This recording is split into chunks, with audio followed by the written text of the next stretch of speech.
ഇറാന്റെ ആക്രമണത്തിന് മുന്നിൽ തിടുക്കപ്പെട്ട് പ്രത്യാക്രമണം നടത്തരുതെന്ന US പ്രസിഡന്റ് ഡൊണാൾഡ് ട്രംപിന്റെ കർശന നിർദ്ദേശം തള്ളിക്കൊണ്ട് ഇറാനെതിരെ ആക്രമണം നടത്തി ഇസ്രയേൽ. പടിഞ്ഞാറൻ മധ്യ ഇറാനിലെ തന്ത്രപ്രധാനമായ സൈനിക കേന്ദ്രങ്ങളിൽ ഇസ്രയേൽ വ്യോമസേന അതിശക്തമായ ആക്രമണം നടത്തിയതായി ഇസ്രായേൽ പ്രതിരോധ സേന ഔദ്യോഗികമായി സ്ഥിരീകരിച്ചു.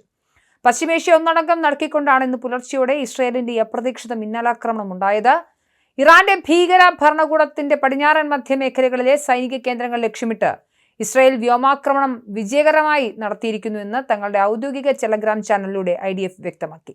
ആക്രമണത്തിലുണ്ടായ നാശനഷ്ടങ്ങളെക്കുറിച്ചോ ജീവഹാനിയെക്കുറിച്ചോ അല്ലെങ്കിൽ ആക്രമണം നടന്ന കൃത്യമായ സ്ഥലങ്ങളെക്കുറിച്ചുള്ള കൂടുതൽ വിവരങ്ങൾ പുറത്തുവിടാൻ ഇസ്രായേൽ സൈന്യം ഇതുവരെ തയ്യാറായിട്ടില്ല. ഇറാനെതിരെ ഒരു കാരണവശാലും പ്രത്യാക്രമണം അരുതെന്നും സമാധാന കരാറിന് നമ്മൾ തൊട്ടടുത്താണെന്നും ഇസ്രായേൽ പ്രധാനമന്ത്രി ബെഞ്ചമിൻ നെതന്യാഹുവിനോട് ട്രംപ് കർശനമായി ആവശ്യപ്പെട്ടിരുന്നുവെന്ന് റിപ്പോർട്ടുകൾ വന്നിരുന്നു.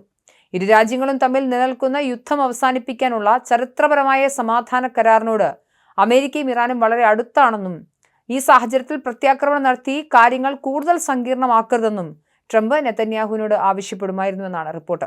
ലെബനനിലെ ബെയ്റൂട്ടിൽ ഇസ്രായേൽ നടത്തിയ വ്യോമാക്രമണത്തിന് പിന്നാലെയാണ് ഇറാൻ ഇസ്രായേലിന് നേരെ മിസൈലുകൾ വർഷിച്ചത്.